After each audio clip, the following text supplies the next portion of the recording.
जिस जगह स्वयं मां सरस्वती का वास हो, अभी जिसका जिक्र डॉक्टर विवेक देवराय साहब ने किया है, और जो विश्व का एकमात्र शारदा पीठ हो, वहां लिटरेरी फेस्टिवल होना, राइटर्स थिंकर्स का जमावड़ा लगना, मैं समझता हूं ये कोई बड़ी बात नहीं है। लेकिन इस तरह के फेस्टिवल न होना ये बड़ी बात है।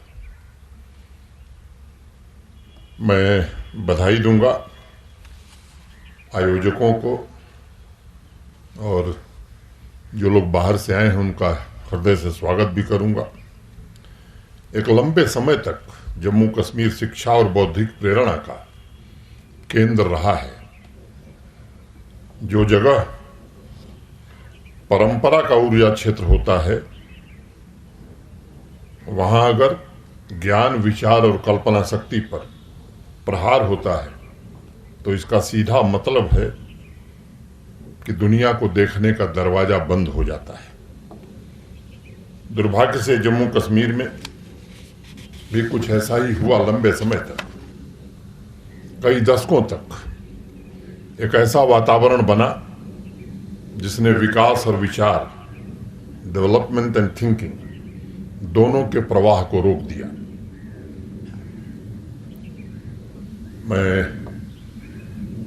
मुझे लगता है कि भारत के सम्माननीय प्रधानमंत्री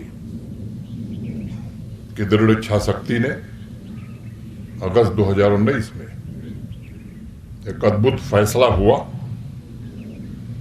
और मैं कह सकता हूं कि संस्कृति के अनमोल माध्यम, कला, साहित्य, सिनेमा, संगीत फिर से जीवंत होने लगे।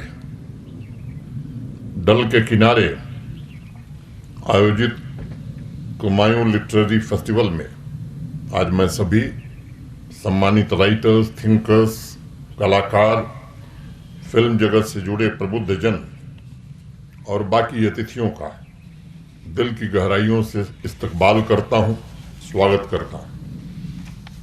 कला और संस्कृति की जागृत भूमि जम्मू कश्मीर में इस फेस्टिवल के आयोजन के लिए अरहन को और सभी ऑर्गेनाइजर्स को विशेष रूप से मैं धन्यवाद भी देता हूं। मित्रों, आजकल अगर इंडियन ऑथर्स को कोई इंटरनेशनल अवार्ड मिलता है तो उसकी बड़ी चर्चा होती है। भारतीय साहित्य, लोग कहते हैं कि फाइनली शिखर पर पहुंच गया है और उसे वैश्विक पहचान मिल गई है। मेरा मत इस मुद्दे पर थोड़ा भिन्न है। मैं इस बात से सहमत नहीं हूं। हमारी भाषाई विविधता अन्य साहित्यिक सभ्यताओं से काफी पुरानी है। इस पर एक बड़ा विशद और विस्तृत वर्णन आपने देवराय साहब से सुना है, और इसकी एक लंबी और समृद्ध परंपरा रही हमारे देश में। अगर हम अपनी विरासत को देखते हैं तो महर्षि वेदव्यास, वाल्मीकि, वल्लथोल, तिरुवल्लुर, कल्हड़, बाद में नानक, गंगा देवी, लल्लेश्वरी, कबीर, टैगोर, निराला, महाश्वेता देवी, रामधारी सिंह दिनकर, अनेक नाम और लिए जा सकते हैं। जैसे लेखकों की अनंत श्रृंखला है जिसने भारतवर्ष की संस्कृति और इतिहास दोनों को समृद्ध बनाया है। देवराय साहब ने महाभारत से लेकर पुराणों तक काफी काम किया है, और वो इस बात से सहमत होंगे कि सभी साहित्यों का दायरा बहुत बड़ा था। उसमें समस्त मानवता की बात थी, और उस ग्लोबलाइज्ड वर्ल्ड की उसमें झलक भी मिलती थी, जिसकी चर्चा आज बहुत हो रही है। हमारी ग्लोबलाइज्ड थिंकिंग स्वाभाविक रूप से वसुधैव कुटुंबकम की परंपरा रही है। इतिहास में बहुत पीछे न जाते हुए अगर आप सिर्फ देखें कि जब 7वीं शताब्दी में कश्मीर में नीलमत पुराण लिखा जा रहा था, तो उस समय विश्व के लिटरेरी सर्कल में क्या हो रहा था। जब शिल्प शास्त्र की रचना हुई थी तो समकालीन विश्व में और कौन सा प्रसिद्ध ग्रंथ लिखा गया था। पूरा इतिहास टटोल कर देखिए, आपको कुछ विशेष नहीं मिलेगा भारत को छोड़ बाकी दुनिया में। 11वीं शताब्दी में जब कल्हड़ राज तरंगणी लिख रहे थे और नन्नया आदि कवि तेलुगु में महाभारत का अनुवाद कर रहे थे, उस समय विश्व के अन्य भागों के साथ वेस्टर्न वर्ल्ड में उनके समकालीन कोई ऐसी महत्वपूर्ण रचना आपको देखने को नहीं मिलेगी। लोग कहते हैं कि साहब ठीक है, भारतवर्ष का इतिहास बहुत समृद्ध था, लेकिन हमें अतीत में जाने की क्या जरूरत, हमें तो वर्तमान देखना चाहिए। मैं मानता हूं हमारा अतीत समृद्ध था, वर्तमान में भी अतीत से प्रेरणा लेकर हमारे साहित्य ने समृद्धि का परचम लहराया है और मुझे विश्वास है कि नई पीढ़ी के राइटर्स इसे और ऊंचाई पर ले जाएंगे। मित्रों, एक दूसरी बात भी मैं कहना चाहूंगा, ये कोई संयोग नहीं है कि आज भारतीय भाषाई साहित्य को अनुवाद ट्रांसलेट करने की होड़ मची हुई है। मैं कह सकता हूं कि आज प्रधानमंत्री जी के नेतृत्व में देश में एक साथ इकोनॉमिक रेनेसां और कल्चरल रेनेसां और साइंटिफिक रेनेसां तीनों देख रहा है। आज इस लिटरेरी फेस्टिवल में कल्चरल फील्ड पर फोकस करते हुए एक बात मुझे और कहनी है, हमारा साहित्य हमेशा से गतिशील रहा है और हमने अन्य भाषाओं को भी महत्व दिया है, उन्हें स्वीकार किया है, उनका सम्मान किया है और उनकी विशिष्टता में भी अपना योगदान देने की कोशिश की है। जम्मू कश्मीर देश के साहित्य और संस्कृति का ऊर्जा क्षेत्र है, जिसमें विविध धार्मिक और सामाजिक भावनाओं का संगम देखने को मिलता है। आज जरूरत है कि एक बार फिर से आध्यात्मिक, सांस्कृतिक, सामाजिक, भावनात्मक एकता को मजबूत बनाया जाए और ये पवित्र कार्य राइटर्स, थिंकर्स और कलाकार ही कर सकते हैं, ऐसा मैं मानता हूं। बहुत से प्रबुद्ध जनों ने कथा सरित सागर पढ़ा होगा। जम्मू कश्मीर के प्रकांड विद्वान पंडित सोमदेव ने सन 1603 से लेकर सन 1063 से लेकर 1081 के बीच उसकी रचना की थी। वो पुस्तक कश्मीरी साहित्य वृहत कथा से प्रभावित थी और 900 साल बाद जब उसका इंग्लिश ट्रांसलेशन हुआ तब पूरे लिटरेरी वर्ल्ड में हंगामा मच गया। लोगों में चर्चा शुरू हुई कि फैंटेसी स्टोरी टेलिंग की विधा में उस दौर में जम्मू कश्मीर का लिटरेचर एवरेस्ट के शिखर पर था, उसकी ऊंचाई को कोई छू नहीं सकता था। कश्मीरी भाषा में लल्लेश्वरी ने जो लिखा है वो अपने आप में बहुत ही अनूठा है। चाहे कोई पढ़ा लिखा हो या फिर खेत में काम करने वाला अनपढ़ किसान हो, सभी में लाल देद के बाख यानी वाक्य मौजूद है। हब्बा खातून के अल्फाज हों या फिर नुंद ऋषि की मिस्टिक बातें हों, सभी सी जमीन से निकलकर दुनिया भर में पहुंची हैं और उन्होंने पूरे संसार को बताया है कि साहित्य का भाईचारा बड़ी आसानी से मजहब की हदों को पार कर सकता है। आधुनिक युग में दीनानाथ नादिम, मास्टर जिंदा कौल, महजूर, सर्वानंद कौल प्रेमी, रहमान राही, पद्मा सचदेव, ऐसे अनेक लोगों ने साहित्य सृजन को जागृत रखा है। हमारे देश का शास्त्रीय संगीत जिसमें 2 धाराएं निकली हैं, उसकी भी शुरुआत जम्मू कश्मीर से हुई थी। मैं पंडित भातखंडे जी की एक किताब कभी पढ़ा था, मेरी दक्षिण भारत की संगीत यात्रा। उस किताब में भातखंडे जी ने लिखा है कि संगीत रत्नाकर के रचयिता सारंग देव के पूर्वज सोढल यहीं जम्मू कश्मीर के रहने वाले थे और बाद में पूरा परिवार महाराष्ट्र चला गया। ये सभी उदाहरण इस बात के प्रतीक हैं कि भारतवर्ष का सांस्कृतिक बोध और राष्ट्रीय चेतना सनातन काल से जम्मू कश्मीर से गहराई से जुड़ी है। जम्मू कश्मीर मात्र भारतवर्ष का अंग नहीं है बल्कि अंश भी है। जम्मू कश्मीर में कल्चरल रिनेसां के लिए पिछले 2-2.5 वर्षों से प्रयत्न किया जा रहा है। यहाँ की लाइब्रेरीज को आधुनिक बनाना, बुक्स ऑन व्हील्स की शुरुआत करना, डिजिटाइजेशन के लिए गंभीर प्रयास करना, हर डिस्ट्रिक्ट में, हर ब्लॉक में डिजिटल लाइब्रेरी बने, इसकी व्यवस्था सुनिश्चित की गई है। अलग अलग हिस्सों में यूथ सेंटर्स के माध्यम से वाद संवाद की और सांस्कृतिक विरासत को पुनर्जीवित करने की कोशिश की जा रही है। अलग अलग हिस्सों में जम्मू कश्मीर के विचार गोष्ठी, सांस्कृतिक आयोजन हो, इसका प्रयत्न किया जा रहा है। इन आयोजनों की वजह से कुछ लोगों की आलोचना भी सहनी पड़ रही है और लोग यहां कहने लगे हैं कि इस तरह के कार्यक्रमों की जरूरत क्या है। मेरा जवाब बड़ा सीधा और सिंपल सा रहता है, संस्कृति ही समाज का दर्पण है।